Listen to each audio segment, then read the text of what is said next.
أعوذ بالله من الشيطان اللعين الرجيم. بسم الله الرحمن الرحيم.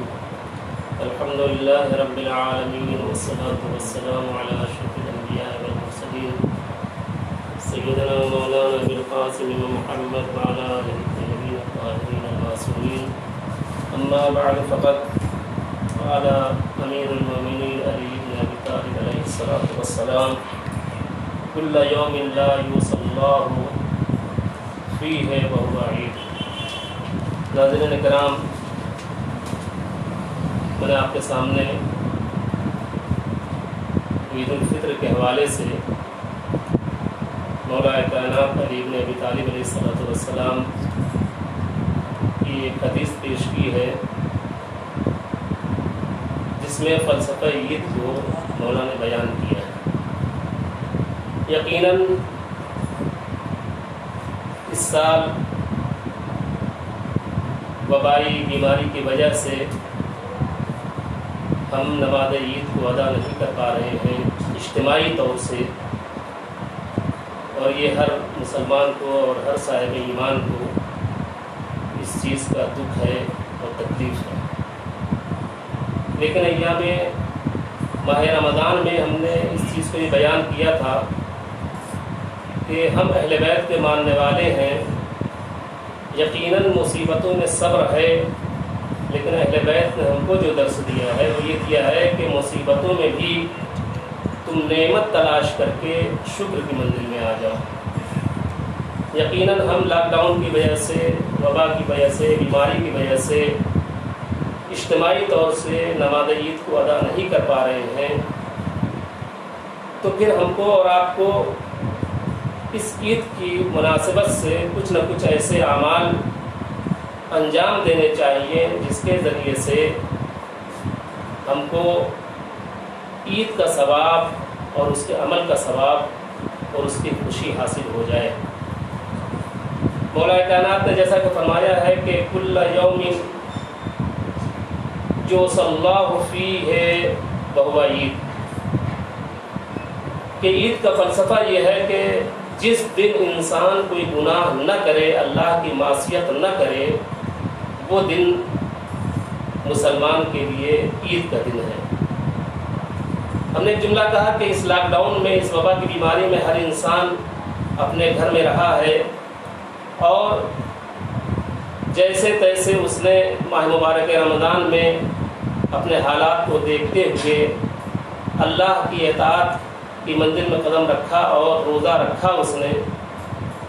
لیکن اس کے ساتھ ساتھ چونکہ روزہ بھی رکھا اطاعت پروردگار میں، لیکن جب عید کا موقع آیا تو ایک تکلیف ہو رہی ہے کہ وہ اجتماعی طور سے نماز عید کو ادا نہیں کر پا رہا ہے. تو بہرحال ایسی منزل پہ ہم کو اور آپ کو شکر ادا کرنا چاہیے کہ پروردگار عالم نے ہم کو ایک موقع دیا کہ ہم گھر میں رہے اور بہت سے گناہوں سے بچے رہے،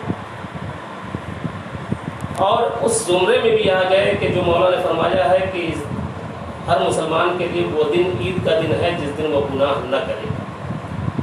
ظاہر سی بات ہے کہ ہم لاک ڈاؤن میں اپنے گھروں میں محصور رہے، بہت سے گناہوں سے جو باہر ہم کر سکتے تھے اس سے محفوظ رہے، اور اطاعت کی منزل میں ہم نے وقت گزارا. تو یقیناً ہم کو عید منانے کا حق ہے اور ہمارے لیے عید ہے. لیکن چونکہ اجتماعی طور سے ہم انجام نہیں دے سکتے، اور حقیقت دیکھا جائے تو عید نئے کپڑے پہن لینے کا نام نہیں ہے. اس حدیث کی روشنی میں عید سوئیاں کھا لینے کا نام نہیں ہے، عید منہ میٹھا کر لینے کا نام نہیں ہے، بلکہ عید وہ ہے جو مولا کائنات نے فرمایا کہ جس دن تم گناہوں سے محفوظ ہو جاؤ وہی تمہارے لیے عید کا دن ہے.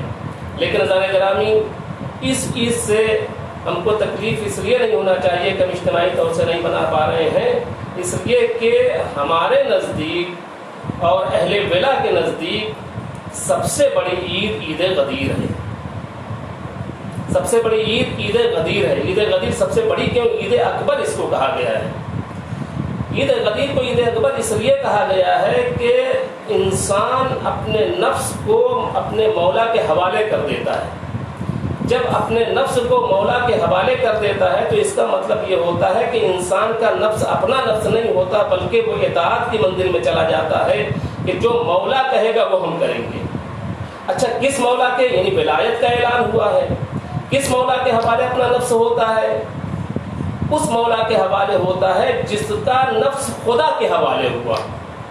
تو ظاہر سی بات ہے کہ اگرچہ ہم اپنے مولا کے حوالے اپنا نفس کر دیتے ہیں اور اس مولا کے حوالے جس کا نفس خود نفس خدا بن جائے، تو پھر انسان اطاعت کی منزل میں خود بخود قدم رکھ لے گا، اور جب اطاعت کی منزل میں قدم رکھ لے گا تو پھر وہ سوچے گا جو علی سوچتے ہیں، اور ظاہر سی بات ہے کہ جو علی کے راستے پہ چلے وہ گناہوں کی طرف نہیں جا سکتا، اور جب گناہوں کی طرف نہیں جا سکتا تو اس کا ہر روز روزہ عید ہے، یہ ہونا چاہیے۔ لہذا بہرحال ایسے حالات میں جو اجتماعی طور سے ہم نماز عید کو ادا نہیں کر پا رہے ہیں، تو کم سے کم ہم اپنے گھروں میں رہ کے 2 رکعت نماز عید پڑھ سکتے ہیں فرادہ کی نیت سے، لیکن قبل اس کے ہم کو روزہ عید، غسل عید، عید الفطر جو ہے وہ انجام دینا چاہیے۔ عام طریقے سے جو غسل کرتے ہیں بس اس کی نیت یہ ہو کہ غسل روزہ عید الفطر میں کرتا ہوں قربۃ الی اللہ، پہلا عمل یہ ہے۔ دوسرا عمل یہ ہے کہ آپ اپنے گھر میں فرادہ نیت سے جو ہے نماز عید الفطر ادا کر سکتے ہیں 2 رکعت، جس کی نیت ہوگی کہ عید الفطر میں پڑھتا ہوں 2 رکعت قربۃ الی اللہ۔ اور چونکہ اس میں نماز عید میں یہ ہے کہ پہلی رکعت میں سورہ حمد کے بعد سورہ سبح اسم ربک الاعلی الذی ہے، اور دوسری رکعت میں الحمد کے بعد والشمس کی سورہ ہے۔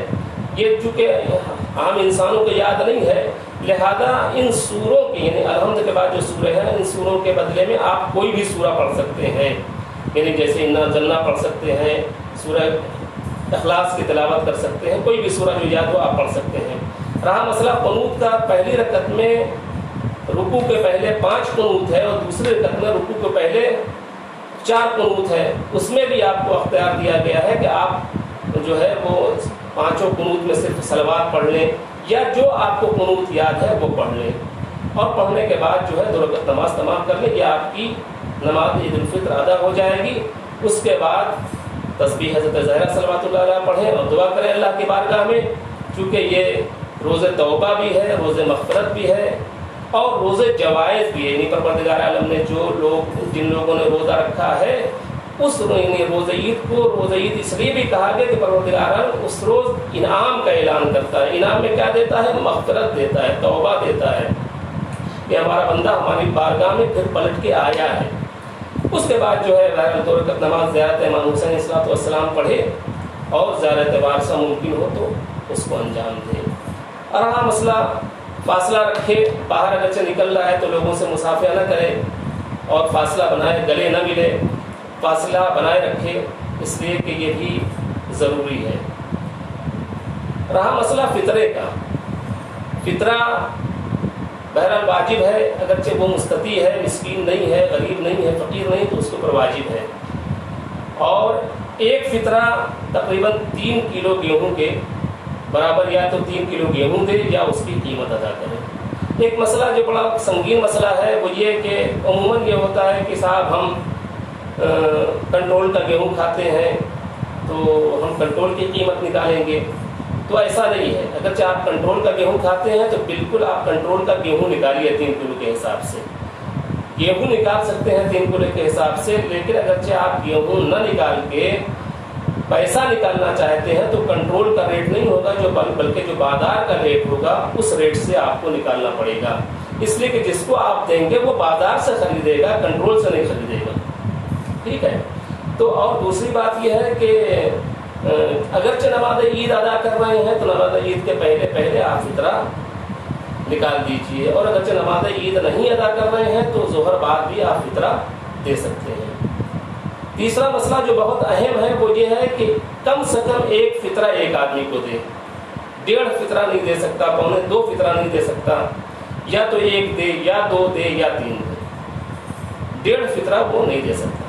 چوتھا مسئلہ یہ ہے کہ فطرے کی جنس کو بدلا نہیں جا سکتا، یہ نہیں کہ آپ نے فطرے کی رقم نکالی اور اس فطرے کی رقم سے آپ پیسہ خود کر رہے ہیں، بنا رہے ہیں، تو یہ ایسا نہیں ہو سکتا۔ جو فطرہ آپ نے نکالا ہے اسی فطرے کو آپ کو دینا ہے مستحق تک۔ اور باقی جو مسائل ہیں، چونکہ یہ فطرہ بہت ضروری ہے، نماز پڑھیں نہ پڑھیں لیکن فطرہ نکالنا واجبات میں سے ہے، یہ غور سے سن لیں. نماز اگرچہ نہیں پڑھ رہے ہیں تو اس سے مواخذہ نہیں ہوگی، اس لیے کوئی قربت کی نیت سے، سنت کی نیت سے غیبت امام میں سنت ہے نماز عید ادا کرنا، مگر غیبت امام میں فطرہ ادا کرنا سنت نہیں، یہ واجب ہے. اگرچہ وہ مستطیع ہے تو وہ واجب ہے، اور فطرہ نکالنا اس لیے واجب ہے. اور اس کی چونکہ 2 زکوٰۃ شریعت نے معین کیا ہے، ایک زکوٰۃ مال ہے اور ایک زکوٰۃ فطرہ جس کو زکوٰۃ بدن بھی کہا گیا ہے. زکوٰۃ مال جو کہ جن کے پاس کھیت ہے، پیداوار ہے، اور اس کے علاوہ بہت سی چیزیں جن کے اوپر جو ہے زکوٰۃ واجب ہے وہ نکالیں گے. لیکن زکوٰۃ فطرہ یعنی زکوٰۃ بدن ہر وہ انسان نکالے گا جو مستطیع ہے. تو زکوٰۃ فطرہ واجب اس لیے ہے کہ ہمارے چھٹے امام جعفر صادق علیہ السلام فرماتے ہیں کہ زکوٰۃ فطرہ واجب ہے، بلکہ وہ اپنے گھر میں حکم دیتے تھے غلاموں کو کہ دیکھو کسی کا چھوٹ نہ جائے، اس لیے کہ اگرچہ کسی کا فطرہ چھوٹ گیا تو مجھے خوف ہے کہ سال بھر تک وہ محفوظ نہ رہ سکے. لہذا امام نے فرمایا کہ جو فطرہ نکالتا ہے، فطرہ نکالنے کا مطلب یہ ہوتا ہے کہ اس کے بدن کی زکوٰۃ نکل جاتی ہے. اور اس کا سب سے بڑا فائدہ یہ ہے فطرے کا کہ سال بھر کا گویا اپنی زبان میں کیسے سمجھا جائے تو انشورنس ہو جاتا ہے. اچھا اس میں بھی بہت سے مسائل آتے ہیں کہ صاحب ہم نے فطرہ نکالا اس کے بعد بھی حادثہ ہو گیا. تو ساری باتیں یہ کہ فطرہ فقط نکال لینا کافی نہیں ہے، بلکہ اس کو مستحق تک پہنچائیے. اگرچہ وہ مستحق تک پہنچا ہے تو یقیناً اس کا اثر ہوگا، اور اگر مستحق تک نہیں پہنچا ہے تو اس کا اثر وہ نہیں ہوگا. لہذا فطرہ نکالیے. اور فطرے کی رقم سب سے پہلا مرحلہ تو یہ ہے کہ فطرہ نکالنے کے بعد جو قریبی رشتہ دار ہیں سب سے پہلے ان کو پہنچائیے. اب اگرچہ قریبی رشتہ دار میں کوئی صلاحیت نہیں ہے، مستحق نہیں ہے، تب آپ اپنے ہی شہر میں دوسروں تک پہنچا سکتے ہیں. اور آپ کے شہر میں کوئی مستحق نہیں ہے تب دوسرے شہر میں آپ منتقل کر سکتے ہیں. تو مقدم اپنے رشتہ دار ہیں، اس کے بعد اگر وہ نہیں ہے مستحق تو باہر، اور باہر کے بعد یہ ایک مسئلہ بار بار صبح سے فون بھی آ رہا تھا کہ کچھ لوگوں کے بچے مثلا باہر ہیں اور وہ فطرہ نکالنا چاہتے ہیں. تو فطرے کے فلسفے کو بھی سمجھ لیجیے کہ انسان اگرچہ جن لوگوں کا کفیل ہے تو کفیل کے اوپر فطرہ واجب ہے. کفیل اپنے یعنی جس کی کفالت کر رہا ہے ان کا فطرہ نکالے گا، ظاہر سی بات ہے. اب اگرچہ بچے باہر رہ رہے ہیں، گھر میں الگ تھلگ نہیں ہوئے ہیں، تو اس کی 2 صورت ہے.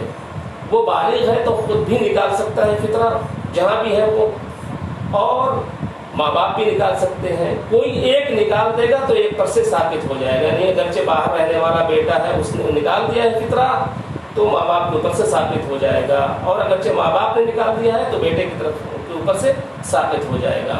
ہاں تیسری بات یہ ہے کہ اگرچہ ماں باپ یہاں نکالنا چاہتے ہیں، ماں باپ یہاں نکالنا چاہتے ہیں تو کس ریٹ میں نکالیں گے؟ انڈیا کے ریٹ میں اپنے ملک کے حساب سے نکالیں گے کہ وہاں کے حساب سے نکالیں گے جہاں ان کا بیٹا رہ رہا ہے؟ تو اس کے لیے مسئلہ یہ ہے کہ نہیں، اگرچہ ماں باپ یہاں نکالنا چاہتے ہیں تو اسی ریٹ میں نکالیں گے جو ریٹ وہاں پر ہے. یعنی سعودیہ کا اگر سعودیہ میں بیٹا رہ رہا ہے تو وہاں جو ریٹ نکلا ہے اسی ریٹ میں یہاں پر اس کا فطرہ نکالیں گے. یہ ایک اہم مسئلہ تھا جو پیش کر دیا گیا. اور بہرحال ہم دعا کرتے ہیں خداوند عالم سبھی کے عبادتوں کو قبول فرمائے اور صحیح کو قبول فرمائے، اور تمام عالم اسلام کو اس بیماری سے نجات دے، تمام دنیا کو اس بیماری سے نجات دے. اور اسی ضمن میں ہم آپ یہ بھی دعا کر لیں کہ وقت کے امام کا ظہور قریب سے قریب تر ہو جائے، تاکہ ہم یہ جو ملال ہے نماز عید اجتماعی طور سے نہ پڑھنے کا، امام کا ظہور ہو تاکہ ہم امام کی اقتداء میں اجتماعی طور سے نماز عیدین اور نماز جمعہ وغیرہ کو ادا کر سکیں. اور جب امام آ جائیں گے تو آج پوری دنیا میں جو ظلم و جور اور بربریت ہے امام کے وجود سے اور امام کی تشریف آوری سے، یہ ظلم کا خاتمہ ہو اور پوری دنیا میں عدل و انصاف کا قیام ہو. وآخر دعوانا الحمد للہ رب العالمین.